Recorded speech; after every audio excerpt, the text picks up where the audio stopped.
Start with the name of Allah, who is most beneficent and merciful. Assalamu alaikum dear students, how are you all? Okay बेटा, आज हमने जो है वो हमने बायोलॉजी क्लास 10th में चैप्टर नंबर 11 जो है हमारे पास होम्योस्टेसिस वो स्टार्ट करना है। तो सबसे पहले जो है वो हमारे पास इसकी कुछ बेसिक डेफिनेशंस आ जाती हैं, जिनमें सबसे पहले हमारे पास आ जाएगी जो हमारा चैप्टर नेम है होम्योस्टेसिस के। जो होम्योस्टेसिस है वो होता क्या है। जब हम होम्योस्टेसिस की बात करते हैं तो इसमें हमारे पास आ जाता है कि हमारी बॉडी की जितनी भी इंटरनल कंडीशंस होती हैं उन्हें एक्विलिब्रियम पे मेंटेन करना होता है। Maintenance of internal conditions of body at equilibrium despite change in external environment, यानी कि बाहर के माहौल में कैसी भी तब्दीली आती रहे लेकिन हमारी जो इंटरनल बॉडी कंडीशंस हैं वो मेंटेन रहनी चाहिए। तो उस प्रोसेस को हम कहते हैं होम्योस्टेसिस। फॉर एग्जांपल, अगर हम अपने बॉडी टेम्परेचर की बात करें, विंटर हो या समर हो, हमारा जो बॉडी टेम्परेचर है ऑप्टिमम वो 37 सेल्सियस ही रहता है। Got it? ओके, नेक्स्ट बेटा जो हमारे पास ब्रांच आ जाती है वो हमारे पास है ऑस्मो रेगुलेशन। जब हम ऑस्मो रेगुलेशन की बात करते हैं तो रेगुलेशन का क्या मतलब होता है, किसी चीज़ को रेगुलेट करना, उसे मेंटेन रखना। ठीक है, maintenance of amount of salt and water in body fluids that is blood and tissue fluids is termed as osmoregulation, यानी कि हमारे ब्लड के अंदर या हमारी बॉडी के अंदर जितने भी बाकी फ्लूइड्स प्रेजेंट हैं उनके अंदर साल्ट और वाटर को बैलेंस रखना होता है। इस प्रोसेस को हम कहते हैं ऑस्मो रेगुलेशन। नेक्स्ट डेफिनेशन जो हमारे पास आ जाती है वो हमारे पास है थर्मो रेगुलेशन। इसमें जो है वो इसके नेम से पता चल रहा है कि इसमें हम क्या डिस्कस करेंगे। जो वर्ड थर्म है, थर्म का मतलब होता है हीट, यानी कि ये किस चीज़ से रिलेटेड होगी, हीट से रिलेटेड होगी, टेम्परेचर से रिलेटेड होगी। और रेगुलेशन का मतलब उसे मेंटेन करना।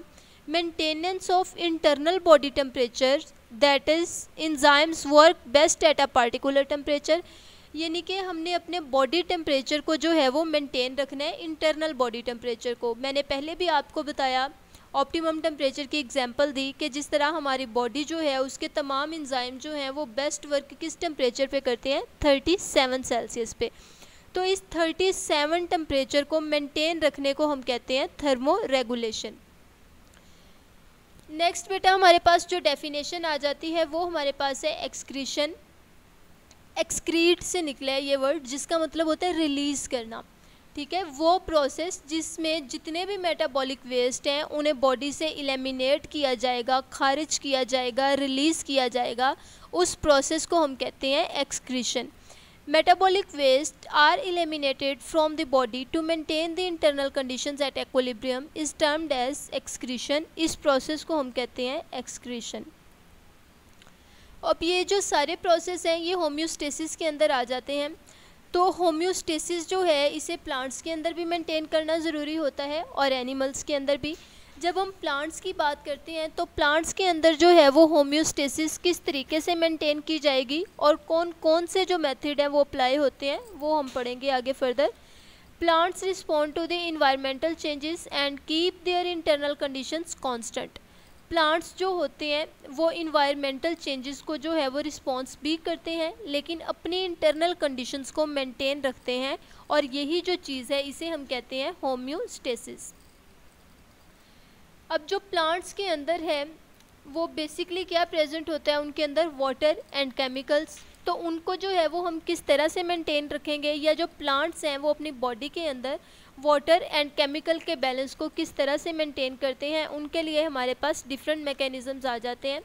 सबसे फर्स्ट हमारे पास आ जाता है removal of extra carbon dioxide and oxygen, यानी कि प्लांट्स के अंदर अगर कार्बन डाइऑक्साइड या ऑक्सीजन जो है वो ज़्यादा हो जाती है तो उसे किस तरह से रिमूव किया जाता है। सम प्लांट्स के अंदर एक्सेसिव वाटर जो होता है वो प्रेजेंट होता है, उसे किस तरह से रिमूव किया जाएगा, यानी कि रिमूवल ऑफ एक्स्ट्रा वाटर। और इनके अलावा जो other metabolic waste hazard chemicals जो उनकी बॉडी के अंदर प्रेजेंट होते हैं, removal of other metabolic waste वो किस तरह से टेक प्लेस होगा। इनको वन बाय वन जो है वो हम डिटेल में देख लेते हैं। सबसे पहले बेटा हमारे पास आ जाता है removal of extra carbon dioxide and oxygen. अब डे टाइम की अगर हम बात करें तो होता क्या है कि डे टाइम में जो हमारे पास फोटोसिंथेसिस एंड रेस्पिरेशन का जो प्रोसेस होता है वो साइड बाय साइड जो है वो टेक प्लेस हो रहा होता है। जब सेलुलर रेस्पिरेशन टेक प्लेस होती है तो उसमें क्या होता है, कार्बन डाइऑक्साइड जो है वो प्रोड्यूस होती है।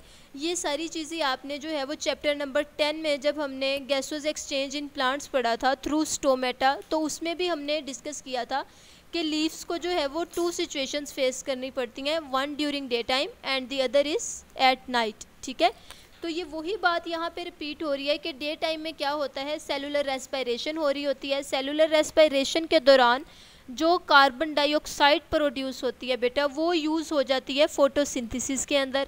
और जब फोटोसिंथेसिस का प्रोसेस होता है तो उसमें हमारे पास 2 प्रोडक्ट हासिल होते हैं।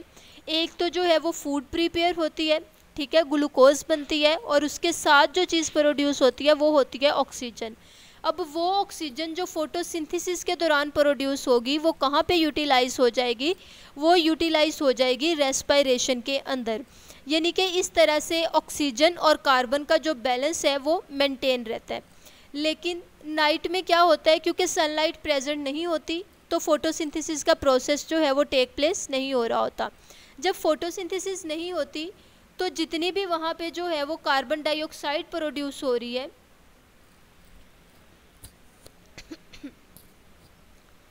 जितनी भी वहाँ पे ऑक्सीजन प्रोड्यूस होगी या कार्बन डाइऑक्साइड है उसका जो है वो यूज़ जो है वो उतना ज़्यादा नहीं होगा जितना कि डे टाइम में था। Carbon dioxide not utilised, it is surplus removed from the tissue cells by diffusion. तो उस कार्बन डाइऑक्साइड को जो है वो हम किस तरह से रिमूव करेंगे, उसे हम जो प्लांट्स हैं वो रिमूव करते हैं through the process of diffusion. Diffusion कहाँ पे टेक प्लेस होगी, टिश्यू सेल्स के अंदर। यंग स्टेम्स के अंदर स्टोमेटा प्रेजेंट होते हैं, स्टोमेटा के ज़रिए से जो है वो कार्बन डाइऑक्साइड बाहर रिमूव हो जाती है। इसी तरह से जब हम यंग रूट्स की बात करते हैं तो यंग रूट्स के अंदर भी जो है वो छोटे छोटे स्मॉल पोर्स या हेयर लाइक स्ट्रक्चर्स जो होती हैं वो प्रेजेंट होती हैं, जो कि डिफ्यूजन का प्रोसेस करने में हेल्पफुल होती हैं। ओके, नेक्स्ट हमारे पास जो है वो हमारे पास आ जाता है रिमूवल ऑफ एक्स्ट्रा वाटर। यानी कि प्लांट्स के अंदर अगर एक्स्ट्रा वाटर प्रेजेंट है बेटा तो उसे किस तरह से रिमूव किया जाएगा। प्लांट्स जो होते हैं वो वाटर हासिल करते हैं सॉइल में से। इसके अलावा जब सेलुलर रेस्पिरेशन का प्रोसेस हो रहा होता है तो उसके अंदर भी जो होती है वो वाटर प्रोड्यूस होता है। Plants store large amount of water for turgidity. Plants जो होते हैं वो अपने अंदर हमेशा वाटर को जो है वो स्टोर रखते हैं। किस लिए स्टोर रखते हैं, ताकि उनकी टर्जिडिटी जो है वो मेंटेन रहे। टर्जिडिटी क्या होती है, प्लांट्स के अंदर जो एक तनाव की कैफियत होती है, यानी कि अगर जो स्टेम है वो बिल्कुल स्ट्रेट रहता है, लीव्स जो हैं वो हर वक्त स्ट्रेट फॉर्म में रहते हैं, उनकी ब्रांचेस जो हैं वो बेंट नहीं होती। तो वो क्यों बेंट नहीं हो रही होती, क्योंकि उनके अंदर टर्जिडिटी जो होती है वो प्रेजेंट होती है। ये जो फूल और पौधे मुरझा जाते हैं या बेंड डाउन हो जाते हैं, ज़मीन पे गिर जाते हैं, ऐसा क्यों होता है, क्योंकि उनकी जो टर्जिडिटी होती है वो लॉस हो जाती है। अब ये जो एक्स्ट्रा वाटर जो है वो इनके अंदर मौजूद है वो किस तरह से रिमूव किया जाएगा, by the process of transpiration. ठीक है, यहाँ पे हमारे पास ट्रांसपायरेशन की डेफिनेशन आ जाएगी।